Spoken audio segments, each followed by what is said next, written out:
You can't die on the sun because you're already gone before you arrive. Sounds impossible, right? But here's the strange part. No human has ever even come close to understanding what that actually means. Last year, I died on every planet in the solar system.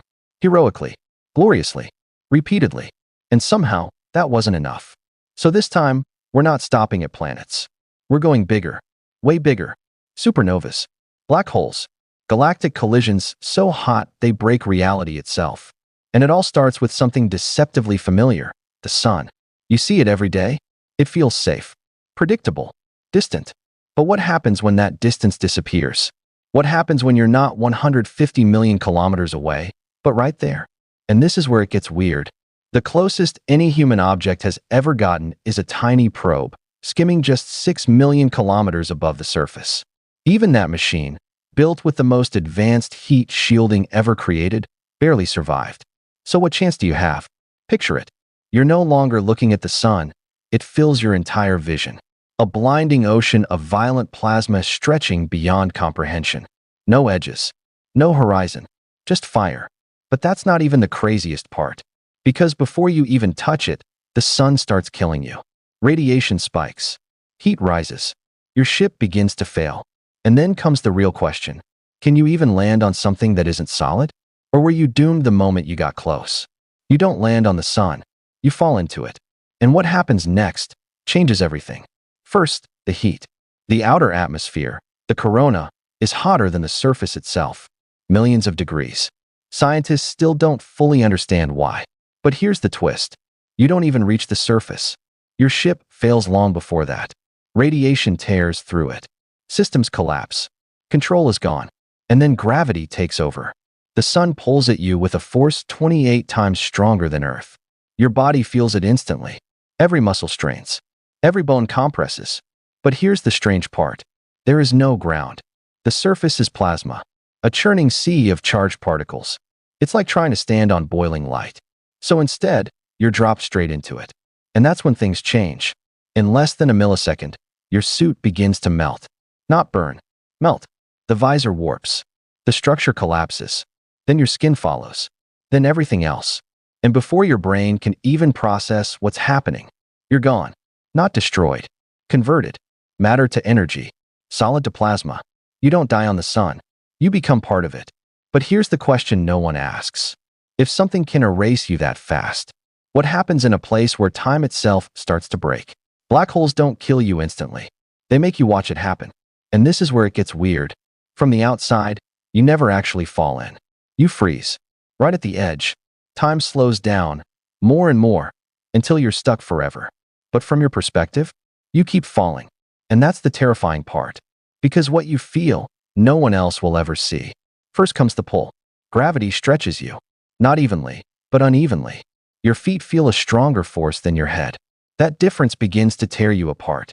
Slowly, then faster, then uncontrollably. This process has a name. Spaghettification. Your body elongates. Bones crack.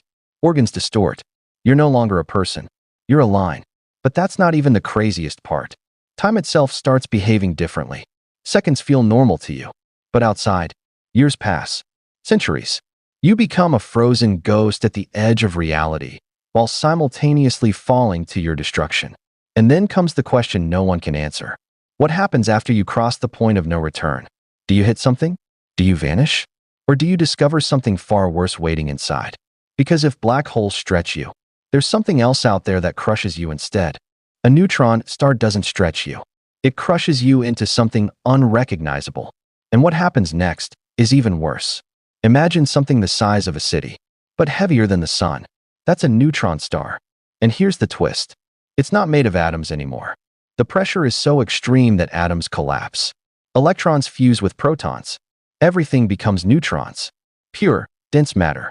So dense, a single teaspoon weighs 1 billion tons. Now ask yourself, what happens if you get close? First, your electronics fail. Magnetic fields rip through your ship. Systems shut down instantly. Then radiation hits. X-rays, gamma rays. Invisible, relentless. They don't burn you. They break you apart at the cellular level. And this is where it gets strange. You don't even have time to react. Within fractions of a second, Your body begins to boil from the inside. Blood vaporizes. Skin ruptures. And then gravity joins in. Just like a black hole, but faster. More violent. You're stretched. Torn. Reduced to atomic threads. Miles of what used to be you scattered across space. But here's the question. What could possibly be worse than being crushed, stretched, and erased? What kind of place doesn't just destroy you, but vaporizes entire galaxies? There is a place where galaxies collide. And if you were there, you wouldn't even understand what's killing you. It's called a galactic cluster collision. And it's not just big. It's violent beyond imagination. Thousands of galaxies smashing into each other. Gas clouds collide at millions of kilometers per hour. Shock waves ripple across space. And temperatures rise to something almost impossible to comprehend. Hundreds of millions of degrees. But here's the strange part. You wouldn't see fire. You'd see darkness. Until it's too late. Your instruments spike first. Radiation levels explode. Then the shockwave hits. Your ship is torn apart instantly. You're thrown into open space. And then comes the heat. Not warmth. Not burning. Total molecular breakdown. Your body doesn't just melt. It vaporizes. Then ionizes. Then disappears into charged particles. And just when you think nothing could be more extreme, something happens. You're pulled backward in time. 3.5 billion years. And right in front of you, a star explodes. Not just any explosion. The brightest one ever recorded. A supernova so powerful it outshines entire galaxies. And this is where everything changes. In milliseconds, neutrinos pass through you. Then the shockwave arrives. And then, nothing. You're gone. Scattered across the universe. But here's the question that remains.